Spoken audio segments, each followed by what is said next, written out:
All, हमारी आज की क्लास में आपका स्वागत है।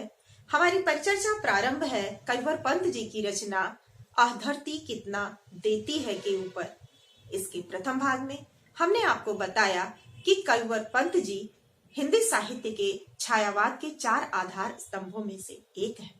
इनकी मुख्य विशेषता है कि इन्होंने प्रकृति का जैसा वर्णन किया है वैसा छायावाद के अन्य कवियों ने नहीं किया।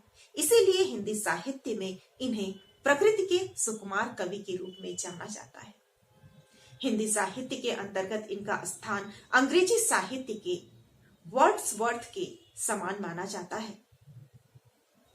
प्रकृति का सुरम्य वातावरण इन्हें बचपन में ही प्राप्त हो गया और इसी के कारण आजीवन इनके ऊपर प्रकृति का प्रभाव रहा।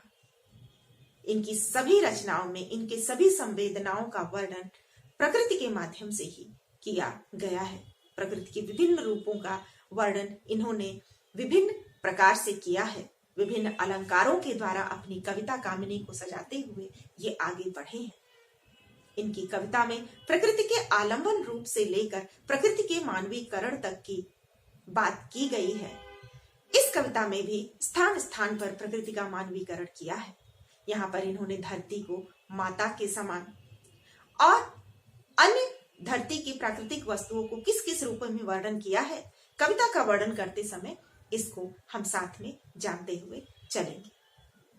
प्रथम भाग के वर्णन में हमने आपको बताया कि कैसे कविवर पंत जी अपने बचपन की एक घटना को स्मरण करते हुए बताते हैं कि जब मैं बालक था, मैं अबोध था, मुझे ज्ञान नहीं था, तब दूसरों को अन्न उगाते देख करके मेरे मन में भी कहीं न कहीं एक विचारधारा आई थी कि मैं भी कोई अन्न उगाऊं। जैसे कृषि में कार्य में खेती होती है और हम एक बीज बो करके बहुत सारा फल फूल प्राप्त करते हैं। उन्होंने इस भावना के अंतर्गत अपने भौतिक सुख सुविधावादी विचारधारा को पोषित किया, जिसे वे अपनी लालसा बता रहे हैं कि उन भौतिक सुख सुविधाओं की, उन धनाढ्य सेठ बनने की आशा में मैंने एक दिन पैसे का बीज बोया और बड़ी ही बेसब्री से इंतजार किया कि एक दिन उस पैसे से खूब सुंदर सा वृक्ष निकलेगा जिसमें रुपए पैसे की कलदार फसलें खनकेंगी और मैं क्या करूंगा, एक धनाढ्य सेठ बन जाऊंगा जिसके पास यश वैभव धन की कोई कमी नहीं होगी।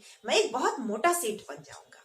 मोटा सेठ से अभिप्राय धनाढ्य व्यक्ति बन जाने की है और उस धनाढ्य व्यक्ति बन जाने की आशा में उन्होंने पैसे का बीज बोया। लेकिन यह क्या, बहुत दिनों की प्रतीक्षा के बाद भी बाल मन की वह आशा सफल नहीं हुई। वे कहते हैं कि यह धरती तो पंध्या निकली, इसमें पेड़ पौधे उगना तो दूर की बात, जहां मैंने बीज रोपा था वहां एक अंकुर भी नहीं फूटा। इस प्रकार धरती माता के लिए बंध्या जैसे शब्द की विचारधारा उनके अंदर आई कि यह धरती बंध्या है, इसीलिए शायद मेरे पैसे के बीज का कोई अंकुर नहीं फूटा। वरना अन्य लोग तो खेती करते हैं तो उन्हें बहुत सारा फल फूल धन अन्न प्राप्त होता है और मैंने जो धन प्राप्ति की आशा से पैसे बोए उससे मुझे कोई धन प्राप्त नहीं हुआ। वे कहते हैं बचपन की इस घटना को मैं भूल गया। लगभग 50 वर्ष बीत गए, अब मैं प्रौढ़ावस्था में हूँ और एक दिन मैं अपने आंगन में टहल रहा था। टहलते टहलते वही बारिश का सीजन फिर से आया, मिट्टी गीली हुई। टहलते टहलते उस प्राकृतिक सुंदर वातावरण में मैं आंगन के कोने में गया। टहलते टहलते मेरे हाथों के मुट्ठी में सेम के कुछ दाने थे, मैंने उन्हें धरती में रोप दिया। वे इतने सुंदर लग रहे थे जैसे धरती माँ के आंचल में मैंने मणिमाणिक बांध दी। आइए कविता के अगले भाग में हम देखते हैं उसके बाद क्या घटना घटित हुई। वे कहते हैं कि उस घटना को मैं बाद में भूल गया। कोई ऐसी बात नहीं थी, बारिश हुई थी, मैं आंगन में टहल रहा था, मेरे हाथ में कुछ बीज थे, मैंने बो दिए, उन्हें सहलाया, कुछ क्षण को मुझे अच्छा लगा और फिर मैं अपने जीवन के क्रियाकलापों में व्यस्त हो गया। वे कहते थे और बात भी क्या थी, याद जिसे रखता मन, किंतु एक दिन जब मैं संध्या को आंगन में टहल रहा था तब सहसा मैंने जो देखा उससे हर्ष विमूढ़ हो उठा मैं विस्मय से। वे कहते हैं कि कुछ दिनों तक मैं ये बात भूल गया, पुनः एक दिन मैं वैसे ही आंगन में टहल रहा था। ऐसी कोई बात भी नहीं थी विशेष घटना जिसे मैं याद रखता, लेकिन अचानक मैं आश्चर्य से भर गया, मैं हर्ष विमूढ़ हो गया, अर्थात मेरा मन खुशी से, प्रसन्नता से भर गया, आह्लादित हो गया। मैंने क्या देखा देखा आंगन के कोने में कई नवागत छोटी छोटी छाता ताने खड़े हुए हैं। वे कहते हैं कि आंगन के उस कोने में जहां मैंने अनायास ही कुछ सेम के बीज यूं ही बो दिए थे, टहलते टहलते वहां छोटी छोटी छतरी ताने मानो नए आगंतुक खड़े हैं। और वो कैसे लग रहे हैं? क्योंकि आप देखते हैं जब नया नया पौधा निकलता है तो कुछ इस प्रकार से निकलता है धरती के ऊपर। प्रायः 2 पत्तियां इस प्रकार की छोटी सी धरती से निकलती हैं और ये बिल्कुल गोल स्वरूप इसका होता है। 2 पत्तियां, उसके बाद फिर 2 पत्तियां और धीरे धीरे पौधा आगे बढ़ता है। जब अंकुर फूटता है धरती के ऊपर तो वो कैसे लग रहे हैं? कभी को वो छतरी के समान लग रहे हैं कि कैसे छतरी जैसे, वे जैसे छाता ताने हुए कोई नवागंतुक छोटा नया अतिथि हमारे आंगन में खड़ा हो गया है। छोटी छोटी छाता ताने खड़े हुए हैं, छाता कहूं या विजय पताकाएं जीवन की। वे कहते हैं कि वे इतने सुंदर लग रहे थे कि मुझे ऐसा प्रतीत हुआ मानो जीवन एक नए रूप में मेरे समक्ष आ गया है। जैसा कि हमने बताया कि वे अपनी सारी संवेदनाओं को, सारी भावनाओं को, चाहे वे कैसी भी हैं, चाहे वह भौतिकवादी हैं, चाहे सामाजिक हैं, चाहे धार्मिक हैं, चाहे दर्शन से रिलेटेड हैं, किसी भी प्रकार की उनकी भावनाएं हैं, वह प्रकृति के माध्यम से ही उसे अभिव्यक्त करते हैं। वे कहते हैं कि जब मैंने उन नवागंतुक छतरी ताने हुए उन अंकुरों को देखा, उन नवागंतुक पौधों को देखा, तो मुझे ऐसा प्रतीत हुआ कि स्वयं जीवन ही अपनी विजय पताका ताने हुए खड़ा है, अर्थात एक नया जीवन मेरे सम्मुख खड़ा है। और वो कई सारे जो पौधे खड़े हो गए, जो मैंने बीज बोए थे, वे सब अपने अपने जीवन की जयकार कर रहे हैं और जीवन की विजय पताका के भांति खड़े हुए हैं, दिखा रहे हैं कि देखो जो बीज तुमने यूं ही बो दिए थे, आज मैं एक नए जीवन के साथ तुम्हारे समक्ष खड़ा हूं। जो भी हो, या हथेलियां खोले थे वे नन्ही प्यारी। वे कहते हैं कि या फिर जीवन से भरपूर हथेलियां किसी ने खोल रखी हो। वो जो 2 पत्ते निकले हैं नए अंकुर के, वो कैसे लग रहे हैं? जैसे जीवन ने अपनी 2 हथेलियां खोल रखी हो, प्यारी प्यारी। वे कहते हैं जो भी हो, जो भी हो, वे हरे भरे उल्लास से भरे पंख मारकर पढ़ने को उत्सुक लगते थे और ऐसा लगता था जैसे तितलियां पंख मारकर उड़ने के लिए तैयार हैं। उन 2 नन्हे पत्ते जो अंकुर के फूटे थे, उन्हें कविवर पंत कितने रूपों में देख रहे हैं। कभी वे छाता ताने हुए नवागंतुक लगते हैं, कभी वे जीवन की विजय पताकाएं लगते हैं, और कभी वे जीवन की हथेलियां ताने हुए नवागंतुक लगते हैं, और कभी वे नन्ही नन्ही प्यारी परियां जो 2 पंख फैलाकर उड़ने को आतुर हैं, ऐसी प्रतीत हो रही हैं। उन नन्हे नन्हे पौधों को देखकर, पौधे की जो अंकुर फूटे हैं उन्हें देख करके उन्हें इस प्रकार का अनुभव हो रहा है। वे कहते हैं कि ऐसा लगता है जैसे पंख मारकर उड़ने को उत्सुक लगते थे, डिंब तोड़कर निकले चिड़ियों के बच्चे से। और कैसे? जैसे अंडे से चिड़ियों के बच्चे बाहर निकलते हैं और पंख फैलाकर उड़ने के लिए आतुर हो जाते हैं, वैसे ही आतुर चिड़िया के बच्चों जैसे वे पंख फैलाए हुए पौधे मुझे दिख रहे थे। और एहसास हो रहा था जैसे डिंब तोड़कर, यानी अंडे का डिंब तोड़कर के चिड़िया के बच्चे निकले हैं और पंख फैलाकर तुरंत उड़ने के लिए व्याकुल हैं, आतुर हैं। निर्निमेष क्षण भर मैं उनको रहा देखता, सहसा मुझे स्मरण हो आया कुछ दिन पहले बीज सेम के रोपे थे मैंने आंगन में। और कहते हैं कि जब मैंने उन्हें निहार निहार कर प्यार से कई बार देखा, फिर मुझे ऐसा एहसास हुआ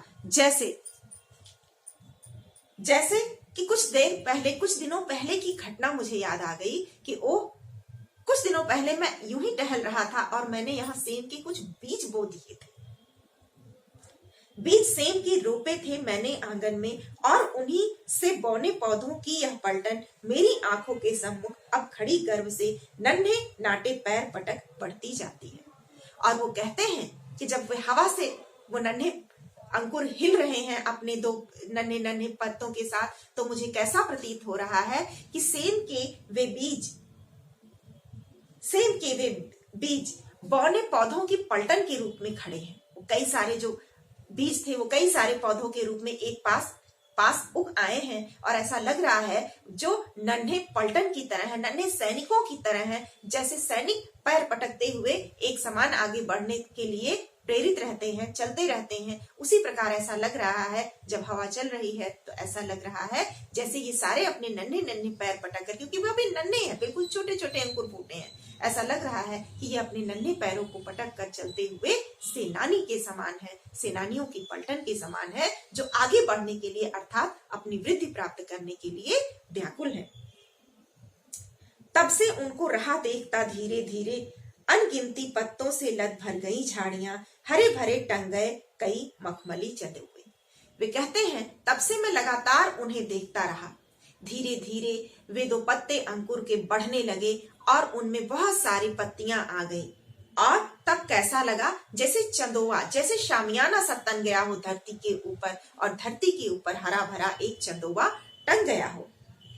तब से उनको राह देखता धीरे धीरे, फिर मैं धीरे धीरे उन्हें लगातार देखता रहा, और मुझे ऐसा प्रतीत हुआ जैसे जब बहुत सारे पत्तों से वो झाड़ी के रूप में भर गया आंगन का वो एरिया, तो मुझे लगा धरती माता के ऊपर किसी ने शामियाना सा लगा दिया है, चंदोबा तान दिया है। बेले फैल गई बलखा आंगन में लहरा, और सहारा लेकर बाड़े की टट्टी का। वे कहते हैं कि जब वे आगे बढ़ने लगी, लताओं का रूप लेने लगी, तो आंगन में पूरी सारी लताएं फैलने लगी। कब कहते हैं कि उनके आंगन में वे लताएं बड़ी तेजी से फैलती जाती हैं, जैसे धरती के ऊपर सामियाना लगा दिया गया हो। धीरे धीरे वे लताएं आंगन के पूरे हिस्से में फैल जाती हैं, और इस प्रकार के जो बांस का स्ट्रक्चर बनता है, जो लताओं को आगे बढ़ने के लिए सहारा देता है, वे लताएं उस बांस के बने हुए टट्टी का सहारा लेकर के आगे बढ़ती रहती हैं और पूरे आंगन में फैल जाती हैं, दीवारों पर आंगन के फैलने लगती हैं। मैं अवाक रह गया, वंश कैसे बढ़ता है। कभी आगे कहते हैं और सहारा लेकर बाड़े की टट्टी का, जो बाड़े में अर्थात आंगन में जो बांस की खपच्चियां बनाकर लगाई गई हैं पौधों को आगे बढ़ाने के लिए, उस पर वो सारी बेलें फैल गईं, सेम की वो सारी लताएं फैल गईं, हरे भरे झरने 100 फुट पड़े ऊपर को। और जब वो आगे बढ़ने लगी, ऊपर को बढ़ने लगी उस बाड़े का सहारा लेकर, उस बांस की खपच्चियों का सहारा लेकर, तो ऐसे लगने लगा जैसे बहुत सारे हरे भरे झरने मेरे आंगन में फूट पड़े हैं। मैं अवाक रह गया, वंश कैसे बढ़ता है। यहाँ वंश का अभिप्राय केवल पुत्र से नहीं है, वास्तव में यहाँ वंश से अभिप्राय है कि जो पौधों का वंश आगे बढ़ रहा है, कि एक बीज हमने लगाया और उससे ढेर सारे पौधे तैयार हो गए, जो आगे बढ़ते जाते हैं लताओं के रूप में और बहुत सारे अनगिनत पत्तों से भर जाते हैं। तो कभी उनको वंश कह रहा है कि ये वंश कैसे आगे बढ़ गया, ये पौधों का वंश आगे कैसे बढ़ जाता है। वे आश्चर्यचकित, अवाक रह जाना यानी आश्चर्यचकित हो जाना। वे अवाक रह जाते हैं कि भला कैसे एक छोटे से बीज को, जिसको मैंने दबाया था, वो सब झरने के समान, एक एक झरने के समान एक एक बीज आगे बढ़ गया, जैसे ही उन्हें सहारा मिला। और वो कैसे लग रहे हैं, झागों से लिपटे लहरी श्यामल लहरों पर सुंदर लगते थे मावस के हसमुख नभ से। चोटी के मोती से, आंचल के बूटों से। ओ समय पर उनमें कितनी फलियां टूटी, कितनी सारी फलियां, कितनी सारी फलियां। यह धरती कितना देती है, धरती माता कितना देती है। और जब वे लताएं आगे बढ़ी, उनमें फूल फलियां आने लगी, तब कवि क्या सोचते हैं कि ओ, मैंने तो यह सोचा ही नहीं था।